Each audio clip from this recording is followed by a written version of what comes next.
So hello everyone, welcome you all at the engineers academy. So my dear, आज अपन discuss करने वाले हैं some important interview questions regarding the casting chapter. Yes, so casting से बनने वाले जितने भी इंपॉर्टेंट इंटरव्यू क्वेश्चंस हैं वो हम आज इस पर्टिकुलर लेक्चर में देखने वाले हैं। सो देखते हैं। So what is the title behind it? The interview guidance programme for the casting. So now come to the first question. देखते हैं क्या क्या क्वेश्चंस कास्टिंग में से पूछे जा सकते हैं। नाउ अगर सबसे बेसिक क्वेश्चन की बात की जाए, तो ये आ रहा है what is the casting process. Casting process होता क्या है? ओके, सबसे पहला क्वेश्चन पूछ सकता है सर कि आपका कास्टिंग प्रोसेस से आप क्या समझते हैं। So the what is the appropriate answer for this question is the casting process is the process my dear. Casting process is the process in which हम क्या करने वाले हैं my dear, in which we pour a molten metal in a preformed cavity. We pour the molten metal in a preformed cavity and solidifying it, and we obtain the casting. Means हमको यहाँ देखना है कि भैया casting process किसको बोलते हैं। जब हम एक प्रीफॉर्म्ड केविटी में, जो आपकी प्रीफॉर्म्ड माउल्ड है वो किसका बना है? रिफ्रैक्टरी मेटल का बना है। यस, रिफ्रैक्टरी का मतलब क्या होता है? हीट को सहने की क्षमता रखना। जब हम किसी मोल्टन मेटल को पोर करते हैं रिफ्रैक्टरी मेटेरियल से बने हुए माउल्ड में, और उसके अंदर जो हमने केविटी बनाई है उसमें, और आफ्टर सॉल्डिफिकेशन आपको जो प्रोडक्ट मिलता है वही क्या है? आपका कास्टिंग है। So casting is a very very old manufacturing process in the bronze age, copper age. जो आपके जो आई कैन से दैट जो वॉरियर्स थे उनके, जो मैं कह सकता हूं जो तीर वगैरह होते हैं, उनके जो I can say that mouth वगैरह हैं। ये सुनो, जैसे मान लीजिए आपका मैं भाला समझते हो, भाला के ऊपर जो आपको दिखाई दे रहे हैं कुछ ऐसा है ना, जिससे वो फेंकते हैं। तो some kind of that things are basically made up with the casting process. Is a very very earliest manufacturing process and it is the one of the manufacturing process in which we use the molten metal. Yes everybody. So casting process एक ऐसा manufacturing process है जिसमें हम molten metal का इस्तेमाल करते हैं, मतलब पिघले हुए धातु का इस्तेमाल करते हैं। तो ऐसा क्वेश्चन आपको एग्जामिनेशन में पूछ सकता है। Now the next one is what is the pattern. बोले कि भैया कास्टिंग में पैटर्न क्या होता है। So my dear, pattern is just a replica of the object. Pattern is just a replica of the object to be casted. मतलब जो आपको कास्टिंग करना है, जिस शेप का आपको कास्टिंग करना है, उसी शेप का हम क्या करेंगे, लकड़ी का या फिर मेटल का हम एक पैटर्न बनाएंगे। यस, आपको पता है, जैसे कि आप कास्टिंग प्रोसेस में पढ़ चुके होंगे कि सबसे पहले आप अपने पैटर्न को लेते हैं। Pattern is just a replica मतलब क्या? Photocopy. Pattern just a replica of the casted product. Means अगर आपको कोई भी गियर बनाना है तो वैसा ही लकड़ी का गियर आप यूज करेंगे। उसको कहीं ना कहीं मैं कह सकता हूं कि जो नीचे वाला जो बॉक्स होता है उसको बोलते हैं अपन ड्रैग बॉक्स, उसमें रखेंगे। देन आपकी facing sand and I can say that जो आपकी माउल्डिंग सैंड है उसको हम स्प्रिंकल करेंगे।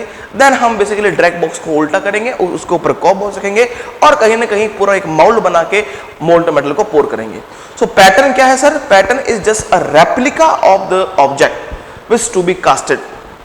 क्लियर? जैसा आपको कास्टिंग का ऑब्जेक्ट बनाना है जैसे ही उसी शेप एंड साइज का with some modification.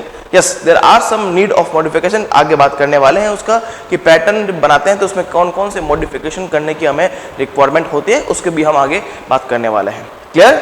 Now come to the next one. List out the various pattern material is. कौन कौन से वेरियस पैटर्न मटेरियल है? तो मैं कह सकता हूं क्या कौन कौन से आपका पैटर्न का मटेरियल है। तो सबसे जो इकोनॉमिकल है, सबसे चीप जो है वो है आपका वुड का pattern. Clear? It is what? लकड़ी का pattern, would pattern. Okay, but would pattern में एक लिमिटेशन आ जाती है माय डियर। वुड पैटर्न में क्या होगा, कुछ समय बाद इन्वायरमेंटल कंडीशन जब इसके ऊपर आएंगी तो कहीं ना कहीं मैं कह सकता हूं कि लकड़ी फूल जाती है। अगर पैटर्न ही आपका फूल गया जो कि पर्टिकुलर लकड़ी का बना हुआ है, तो मैं कह सकता हूं कि पैटर्न से ही तो आप केविटी बनाने वाले हो। अगर केविटी फूल गई तो मैं कह सकता हूं कि डायमेंशनल एक्यूरेसी आपकी बिगड़ जाएगी। This is the limitation of the wood pattern. और इस लिमिटेशन को ओवरकम करने के लिए हम जिस पैटर्न मेटल इस्तेमाल करते हैं वो है metallic pattern we can use. Okay, but in metallic pattern are just expensive then the wood pattern. Yes, बिल्कुल सही बात है। जो मेटेलिक पैटर्न है वो कहीं ना कहीं इस वुड पैटर्न से ज्यादा एक्सपेंसिव होंगे। यस और तो और अगर मैं मेटेलिक पैटर्न की बात करूं तो यहां पे थोड़ा सा अगर लिमिटेशन की बात करें तो मेटेलिक पैटर्न का लिमिटेशन क्या है, means both would and metallic pattern. जैसे मान लीजिए आपको कोई कॉम्प्लेक्स कास्टिंग करना है, यस आपको कोई कॉम्प्लेक्स शेप का कास्टिंग करना है। अगर कॉम्प्लेक्स शेप का कास्टिंग करना है तो मैं कह सकता हूं क्या, जो पैटर्न बनेगा वो भी कॉम्प्लेक्स बनेगा। अब पैटर्न को कॉम्प्लेक्स बनाने के लिए आपको उसके ऊपर पैटर्न के ऊपर मशीनिंग करनी पड़ेगी। देखो जैसा पैटर्न वैसा केविटी वैसा आपका कास्टिंग। यस अगर आपको वुड और मेटेलिक पैटर्न के ऊपर मशीनिंग करने की रिक्वायरमेंट हो जाती है तो they both are hard materials.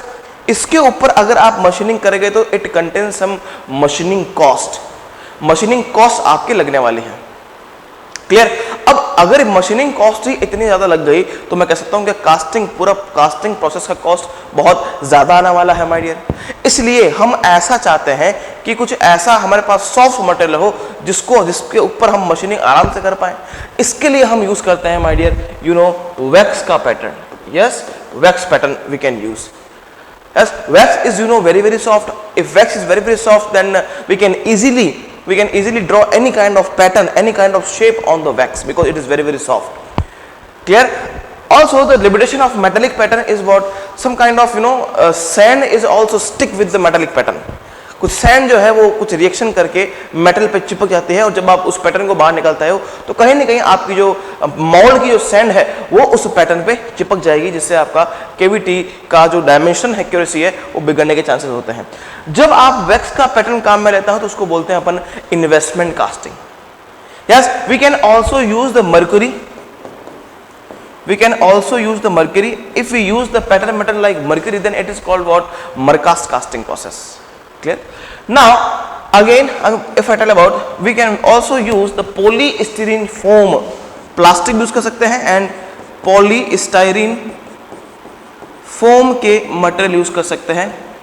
इसका जो आपका पैटर्न आप बनाएंगे तो सबसे बड़ी खूबसूरत बात यह है, अगर देखें आप वैक्स का पैटर्न काम में लेते हो तो कहीं ना कहीं आप वैक्स को मेल्ट आउट करते हो, उसको बोलते हैं डीवैक्सिंग प्रोसेस। जब हम इन्वेस्टमेंट कास्टिंग की बात करते हैं तो आपको पता है there is a dewaxing process जिसमें हम वैक्स को अलग करते हैं, वैक्स को मेल्ट करते हैं। लेकिन if you use the polystyrene foam pattern, if you use the pattern made up of polystyrene foam, then you can observe that when you pour the molten metal, then polystyrene foam automatically evaporated, not melted. It is directly evaporated and your molten metal, जो आपका molten metal है वो कहीं ना कहीं उस pattern की जगह ले लेता है। तो कहीं ना कहीं इस जब हम polystyrene foam का इस्तेमाल करते हैं इसको हम बोलते हैं lost foam casting, या इसे बोलते हैं अपन lost foam casting. It is also called the evaporative casting,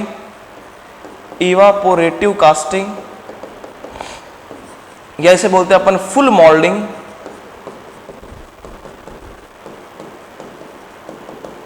also called the full molding. Okay तो इसमें कहीं ना कहीं हम साइकिल जो है, जो वैक्स में हम एक्स्ट्रा डिवैक्सिंग साइकिल ले रहे थे उससे हम बच सकते हैं। कहीं ना कहीं डायरेक्टली आपका जो पॉलीस्टाइरीन फोम है वो आपका इवोपरेट हो जाता है। Clear? So they are some pattern material which are used in in casting processes. Now come to the next one. So why we need the pattern material like wax? अभी मैंने बात की है कि आपको wax के pattern material का need क्यों हुआ, बिकॉज जैसा कि आपने कहा सर कि जो हम बात करते हैं वुड और मेटेलिक पैटर्न का वो बहुत हार्ड होते हैं। अगर वो बहुत हार्ड है तो अगर उस टाइप का अगर पैटर्न बनाना चाहें, अगर कॉम्प्लेक्स पैटर्न बनाना चाहें तो उसके ऊपर मशीनिंग करने की बहुत ही रिक्वायरमेंट होगी। आपको एक मशीनिस्ट हायर करना पड़ेगा कि भैया तुम इसकी मशीनिंग करो, because very hard metal wood and metal, so it contains some machining cost. Yes so soft materials पे आपका जो मशीनिंग करना आसान होता है, that's why for making small and complex parts, for making the casting of small and complex part हम क्या करते हैं, वैक्स के पैटर्न का यूज करते हैं। Clear? Types of pattern. Now what are the types of pattern? अगर simply पूछे कि टाइप ऑफ पैटर्न क्या क्या है तो मैं कह सकता हूं कि there various type of pattern. Like सबसे पहला आता है आपका सिंगल पीस पैटर्न या सिंपल पैटर्न, और we can say that single piece pattern, और we can say that single piece pattern, second one is double piece pattern, double piece pattern, या मैं कह सकता हूं split pattern, split pattern. Third is what gated pattern, third is what gated pattern. Fourth match plate pattern, fourth match plate pattern. Then my dear match plate के बाद में हम बात करें loose piece pattern, then loose piece pattern. Then if I talk about next is what the sweep pattern,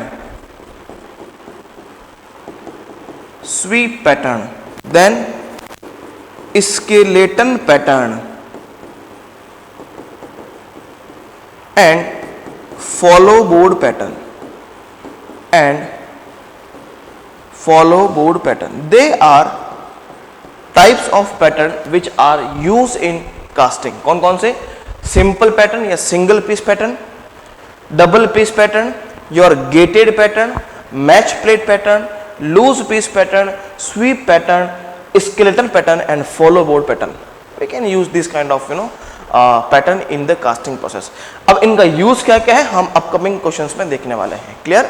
so these are the types of pattern which are use in a casting process. Now come to the next one. Question number 6. Which type of pattern used for mass production? अगर देखें mass production की बात करें, so we use the gated pattern and match plate pattern. You know in the gated pattern क्या होगा आपका? अगर हम बात करें कि what is the gated pattern, जैसे कि आप सिंपली अगर सैंड कास्टिंग की बात करें तो उसमें आप जो पैटर्न बनाते हो किसका बनाते हो? वुड का बनाते हो मान लीजिए. क्लियर? अगर आपने ऐसा किया कि भाई पैटर्न तो आपने वुड का बना ही बनाया, इसके साथ साथ अगर आपने मान लीजिए आपका स्प्रू है, suppose it is what the sprue. Okay, suppose it is what the sprue और ये आपका रनर है और ये आपकी कैविटी है. ओके, अभी तक आप क्या कर रहे थे कि ओनली पैटर्न को वुड का बना रहे थे, लेकिन इसमें मैं कह सकता हूं कि टाइम बहुत लग रहा था माय डियर, क्योंकि आपको ये जो रनर बनाने के लिए है ना, ये स्प्रू बनाने के लिए कहीं ना कहीं आपको हैंड मूवमेंट की रिक्वायरमेंट था. क्लियर? आप हैंड से कुछ कटिंग हैंड से कुछ कास्टिंग टूल लेके कहीं ना कहीं रनर बना रहे थे, स्क्रू बना रहे थे. Is that clear?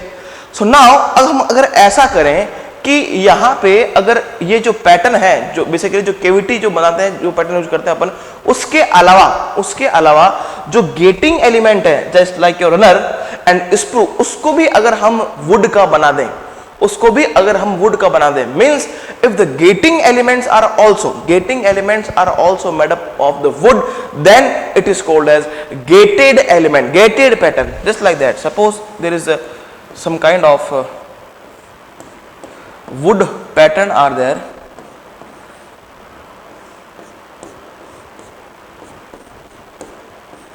ये जो गोला गोला कर रहा हूं ये हमारी कास्टिंग है, ये हमारी माइडियर कास्टिंग है. ओके, और यहां से अगर हम सिंपली मोल्टन मेटल को पोर करते हैं तो पूरा की पूरा जो मोल्टन मेटल है मैं कह सकता हूं क्या, ये हो गया आपका रनर.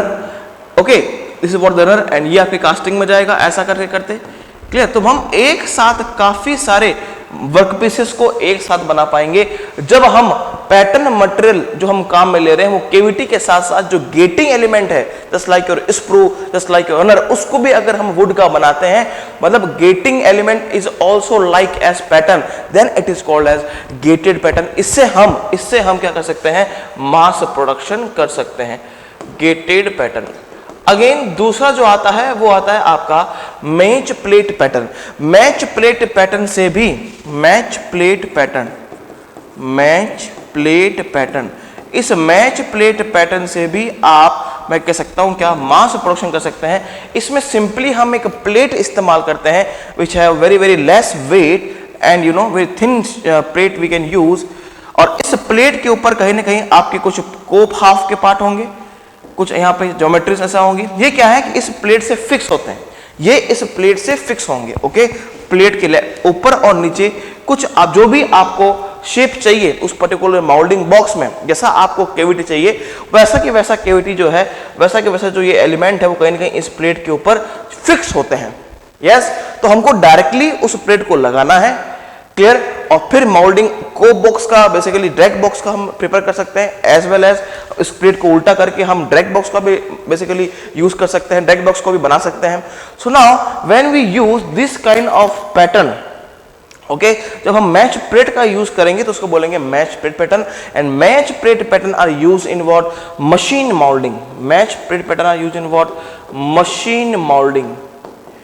मशीन मोल्डिंग, जब हम मोल्डिंग मशीन से करते हैं हमें पता नहीं होता है कि भैया पैटर्न इधर जा रहा है उधर जा रहा है। मान लीजिए आपने सिंपली पैटर्न रखा, उसके ऊपर रैमिंग कर रहे हो, तो कहीं ना कहीं जब आप हाथ से रैमिंग करते हैं तो आपको फील होता है कि भाई पैटर्न नीचे खिसक रहा है, पैटर्न जो है वो नीचे से खिसक रहा है। लेकिन जब आप मशीन मोल्डिंग करेंगे, जब आप माय डियर मशीन मोल्डिंग करेंगे तो कहीं ना कहीं आपको चीज पता नहीं होगी। इसलिए हम क्या करते हैं, इस पर्टिकुलर प्लेट के ऊपर ही डिफरेंट टाइप्स के जो ये शेप हैं उनको फिक्स कर देते हैं और इनकी मदद से आप कोप एंड डायरेक्ट बॉक्स को बनाएंगे, प्रिपेयर करेंगे, उसको बोलते हैं अपन match plate pattern.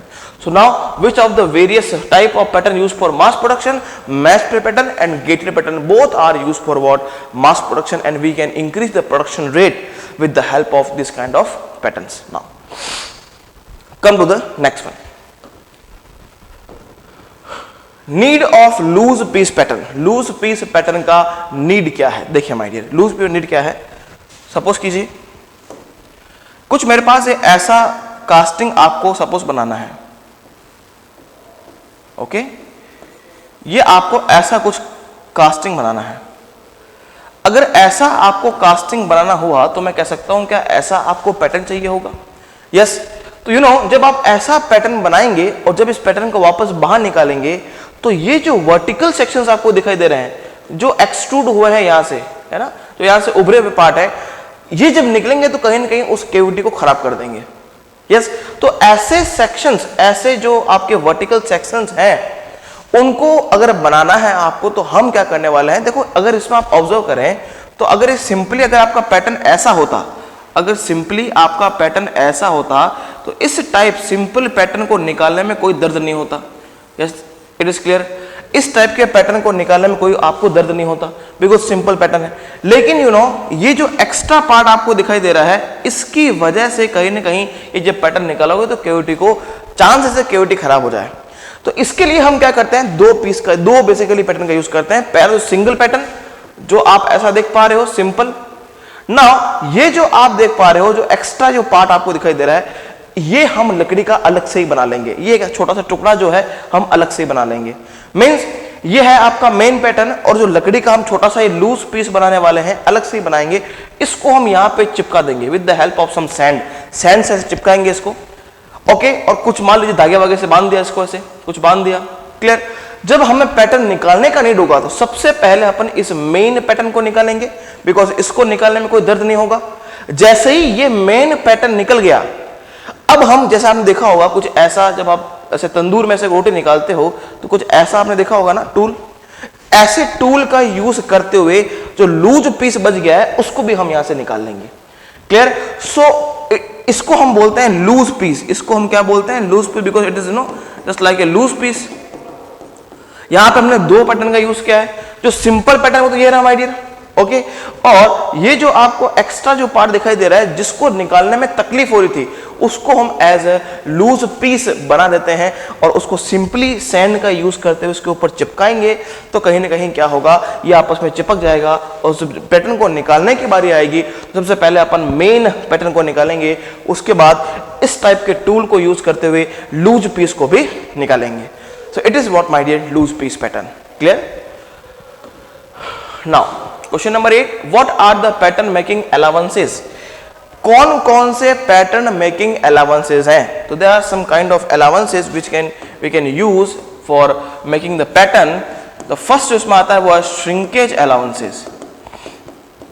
First is what, shrinkage allowance, shrinkage allowances.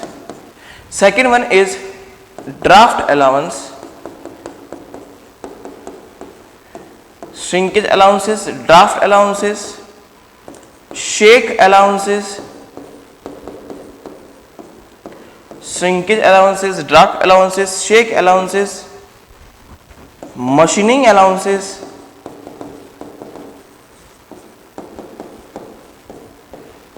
and distortion allowances.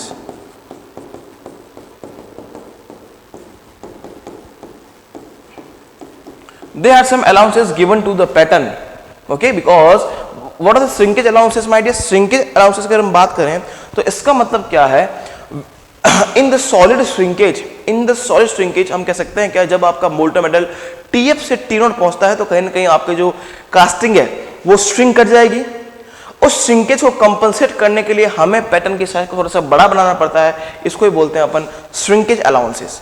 और हर एक मेटल के लिए श्रिंकेज अलाउंसेस की वैल्यू निश्चित तय होती है। इसका यूनिट क्या होता है? mm per meter, mm per meter। When we use the draft allowances, why we use draft allowances? जब आपको जो पैटर्न आप मॉडल में से निकाल रहे हो, तो जब आपको पैटर्न जब निकाल रहे हो, अगर उसमें समस्या आ रही है, for easily removal of pattern हम क्या करते हैं? पैटर्न को कुछ टेपर बनाते हैं with some adding some extra material. Okay, तो मान लीजिए आपके पास ये पैटर्न है, इसको निकालने में आपको समस्या आ रही है, तो कहीं ना कहीं इसको एक्स्ट्रा एडिशन करके ये ऐसा टेपर बना देंगे, इस पैटर्न को ऐसा टेपर बना देंगे। जब टेपर हम बनाते हैं तो क्या होगा? इजीली रिमूव हो जाएगा ये pattern. For easily removal of pattern we use the draft allowances को बोलते हैं अपन draft allowances. It is approximately half degree to 1 degree, half degree to 1 degree. Shake का मतलब क्या है? अगर इस पैटर्न को निकालने के लिए आप चाह रहे हो कि इस डायरेक्शन में फोर्स लगाना, लेकिन हुआ क्या, आपने ऐसा अगर आपका फोर्स लग गया, अगर बहुत ज्यादा समस्या आ गई इसको निकालने में, अगर आपने ऐसा फोर्स लगा दिया तो कहीं ना कहीं केविटी का इनलार्ज जो फोर्स है आपका कुछ ऐसा लग जाएगा इस डायरेक्शन में।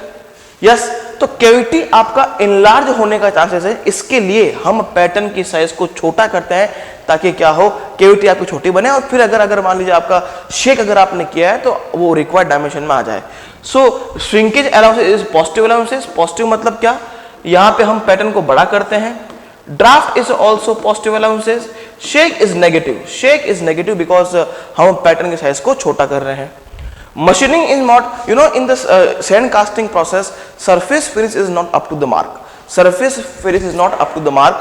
Then we will provide some machining allowances. Means हम पैटर्न के साथ थोड़ा बड़ा करेंगे ताकि क्या हो, आपकी कास्टिंग बड़ी बने, तो ताकि उसमें गुंजाइश रहे कि हम थोड़ा बहुत मशीनिंग कर पाए, उसके सरफेस को फिनिश कर पाए। अगर आपने केविटी को बड़ा नहीं बनाया, आपने अगर एग्जैक्ट डायमेंशन का साइज का कास्टिंग बना दिया और फिर अगर उसमें मशीनिंग की रिक्वायरमेंट हो गई तो कहीं ना कहीं डायमेंशन एक्यूरेसी बिगड़ सकती है, आपका कास्टिंग छोटा बन जाएगा। तो पहले से ही हम थोड़ा सा मशीनिंग अलाउंसेस लेते हुए कहीं ना कहीं उस कास्टिंग को बड़ा बनाएंगे ताकि उस पर आप आराम से मशीनिंग कर पाओगे। डिस्टोर्शन का मतलब क्या है? It is also positive allowances. Distortion का मतलब क्या है? When we use some kind of some thick and long castings, then at TF temperature ये खुद ही अपने वेट से बैंड हो जाती है। ओके, ये खुद ही अपने वेट से बैंड हो जाएगा। कौन सा पार्ट? जो थिन है और जो लॉन्ग है। क्लियर? अगर ये बैंड हो गया तो कहीं ना कहीं मैं कह सकता हूं क्या, इस कास्टिंग में डिस्टोर्शन पैदा हो गया। सो इसके लिए हम क्या करेंगे, इसको जितना ये जिस डायरेक्शन में बैंड हो रहा है उसके अपोजिट डायरेक्शन में हम पैटर्न को बना देंगे ऐसा। तो अब अगर ये बैंड होगा तो क्या होगा, कहीं ना कहीं अपनी रिक्वायर्ड डायमेंशन में पहुंच जाएगा। क्लियर? तो इसको मैं बोलता हूं डिस्टोर्शन अलाउंसेस। ये कब देते हैं? जब आप वी यू जैसे अगर कोई कास्टेड प्रोडक्ट है which are very very thin and long, then you give the distortion allowances. Clear? So it is what zero allowances. Zero means यहां पे हमने ना तो पैटर्न के साइज को बड़ा किया है ना छोटा किया है, बस उसके शेप में थोड़ा सा चेंज किया है। Okay, now these are some kind of the pattern allowances given.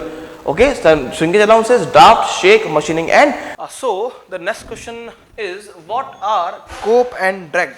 What are cope and drag? As you know, my dear, for casting we know there is two boxes. The bottom most box जो होता है उसे बोलते हैं अपन drag box, तो ऊपर का जो box है उसको बोलते हैं अपन cope box. और whenever the complicated casting are there, then as you know that the बीच में intermediate जो आपका box होता है उसे बोलते हैं अपन चिक। तो इस बात का ध्यान रखना है कि what is the cope and drag.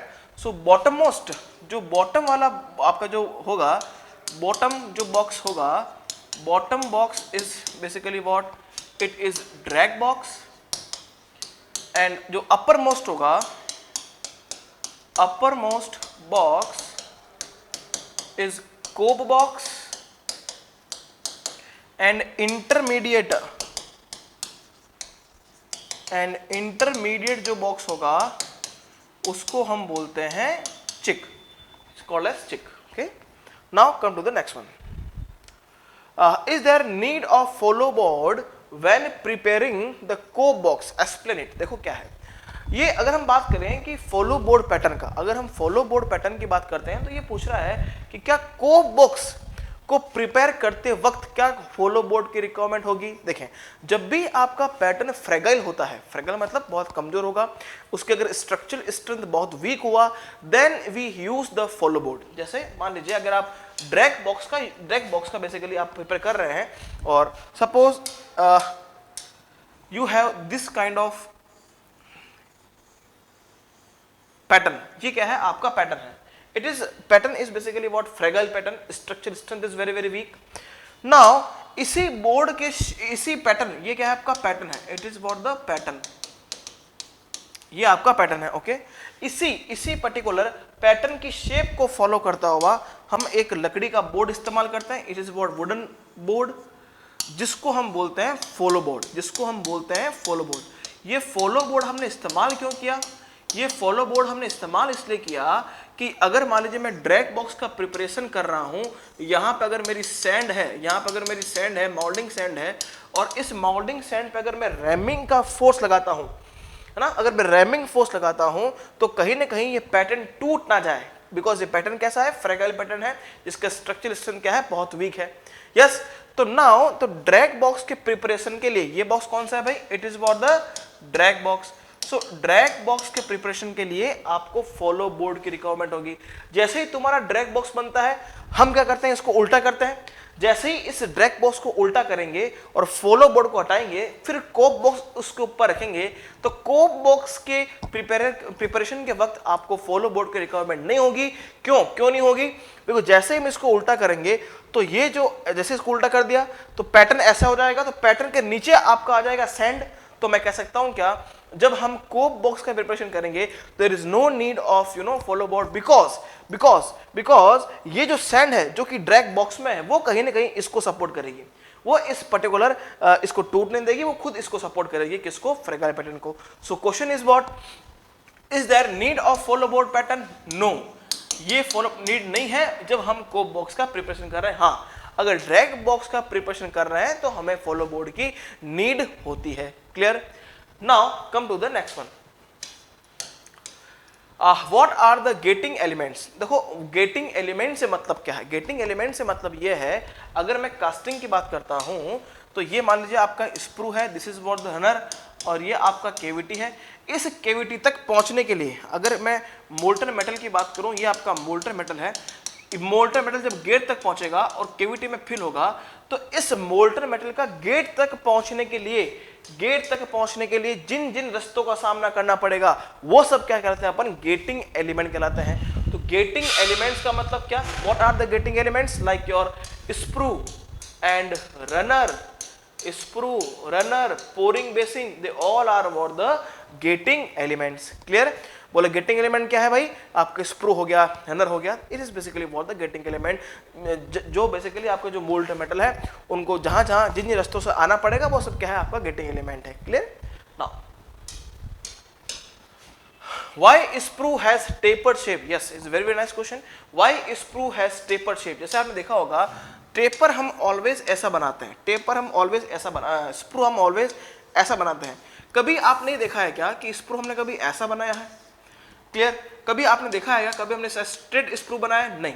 इसका रीजन क्या है? देखें, अगर मान लीजिए मैं स्ट्रेट स्प्रू बनाता हूं, अगर मान लीजिए मैं ऐसा स्प्रू बना रहा हूं, ये आपका पोरिंग बेसिन है, suppose it is what the pouring basin and this is what the sprue, then suppose it is 1 number point, 2 point, 3 point, मान लीजिए pouring basin का height यहाँ पे आपका h1 है और this is height is what h2, okay, and when you apply the continuity equation at 2 and 3, अगर आप continuity equation apply करेंगे 2 and 3 पे, continuity equation apply करेंगे at 2 and 3, then I know that A2 V2 is equal to A3 V3. Now A2 is equal to A3, then I can say that V2 is equal to V3. Now if I apply the Bernoulli equation, at 2 and 3, then you easily written like that, V2 square upon 2G, okay, plus V2 square upon plus आपको P2 upon rho G plus V2 square upon 2G plus, अगर data में इसको मानता हूं तो हो जाएगा आपका S2 is equal to P3 upon rho G plus V3 square upon 2G plus 0. Okay, so now in that condition I can easily understand this. P3 is equal to 0 because of gauge pressure. V2 and V3 equal है तो cut गया, तो पीछे कितना आ गया H2, just yes, P2 is equal to what? P2 upon rho g is equal to what? Minus S2, तो P2 is minus H2 rho g. Okay, so यहाँ पे आप देख पा रहे हैं P2, अगर मैंने इसको स्ट्रेट स्प्रू बना दिया, अगर यहाँ पे एरिया मैंने कांस्टेंट रख दिया, तो मैं कह सकता हूं क्या नेगेटिव प्रेशर ग्रेडियंट बन रहा है.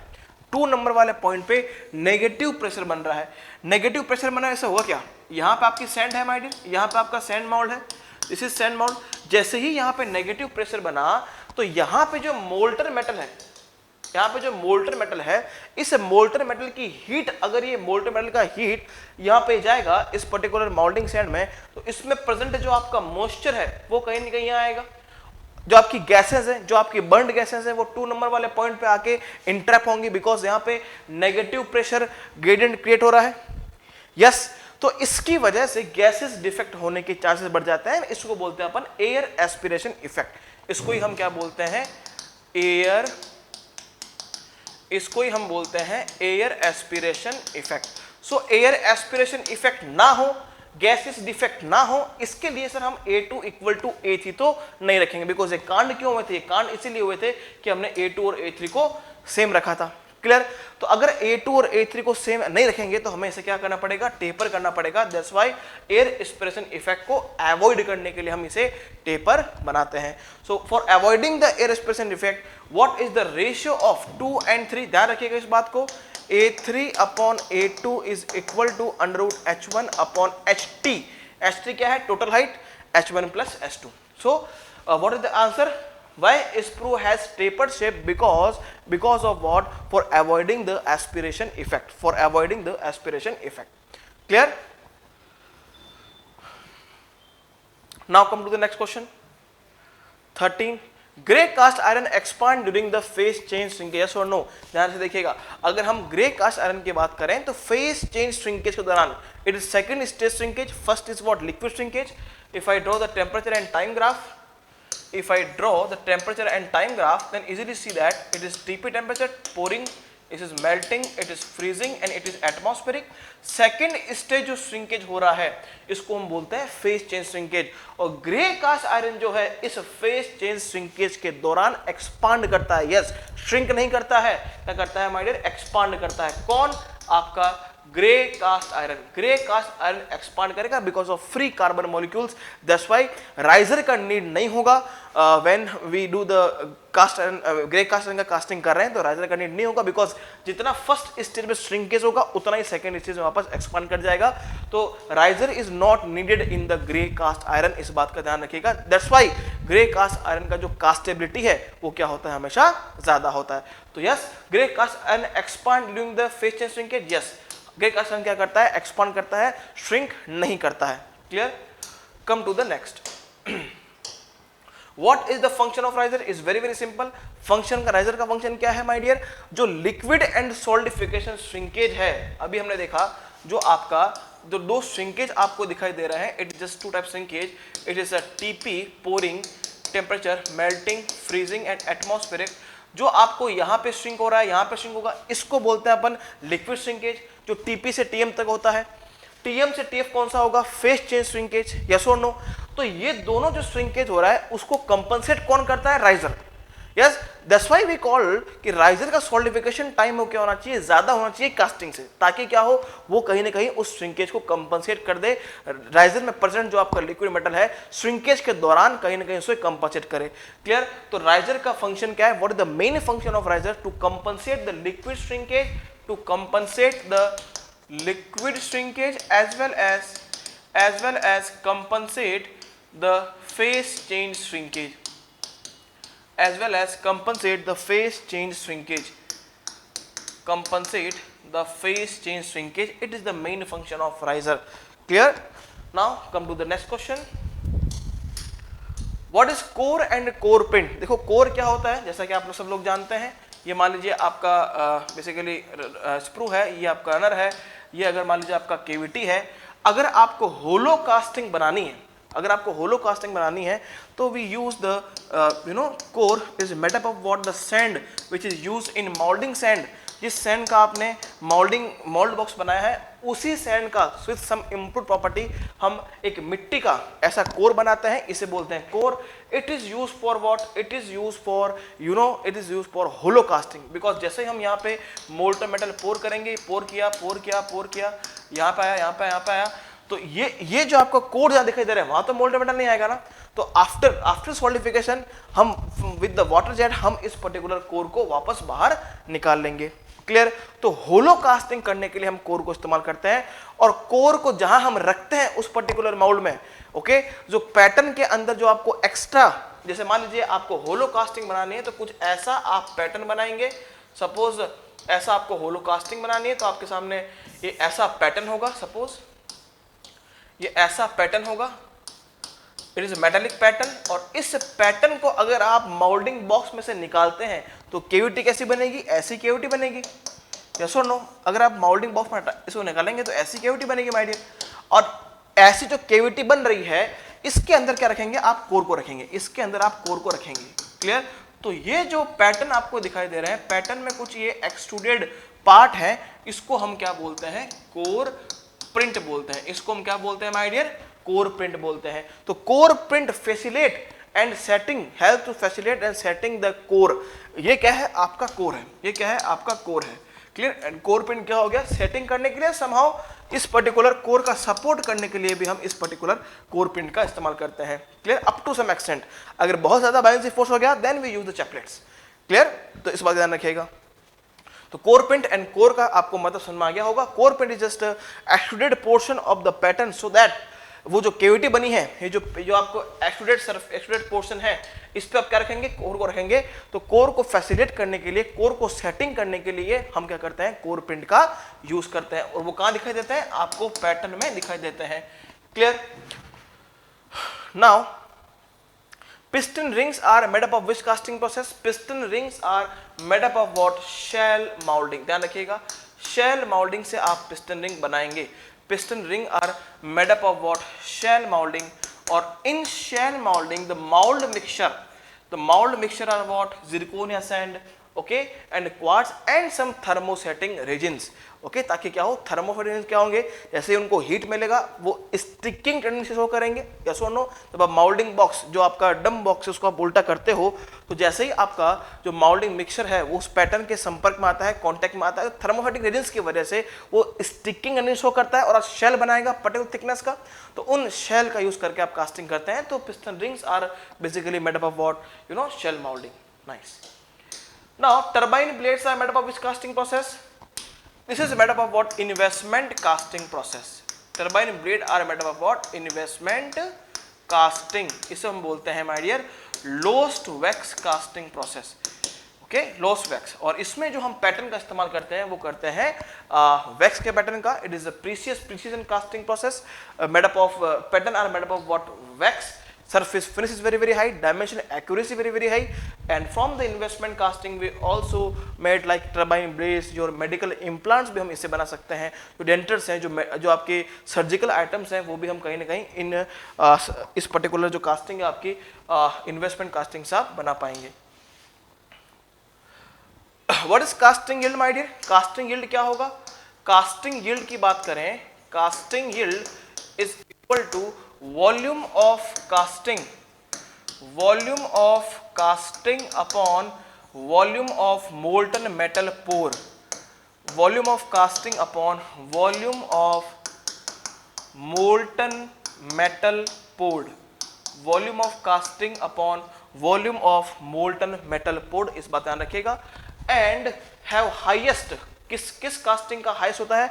सेंट्रीफ्यूगल कास्टिंग का हाईएस्ट क्या होगा? In centrifugal casting centrifugal casting, highest casting yield is the centrifugal casting, because in centrifugal casting जितना आप molten metal pour कर रहे हो उतने को उतना काम आ जा रहा है, उसको हम बोलते हैं हमारे casting yield highest। तो इस casting yield का मतलब क्या है भाई, जो हमें कैविटी में जो मोल्टन मेटल चाहिए वही तो हमारे पास काम का है, बाकी जो स्प्रू में वो मोल्टन मेटल सॉल्टिफाई हुआ है, रनर सॉल्टिफाई हुआ है, वो तो काम का ही नहीं है।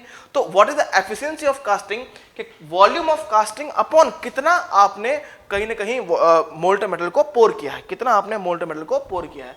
So this is basically about the casting yield. Now casting defects are just there are 3 type of casting defects. Misrun हो गया आपका, okay, misrun, and my dear your cold shut. If I talk about the mold metal defect, then swell, and swell हो गया, drop and escape हो गया, penetration हो गया। If I talk about the gases defect, then it will be blowholes, open blows, pinhole porosity, and my dear air inclusion. So these are basically about the casting defects. I hope कि आपको ये session पसंद आया होगा। So it helps a bit for your interview guidance. So thank you so much guys. Till then, goodbye. जय हिंद।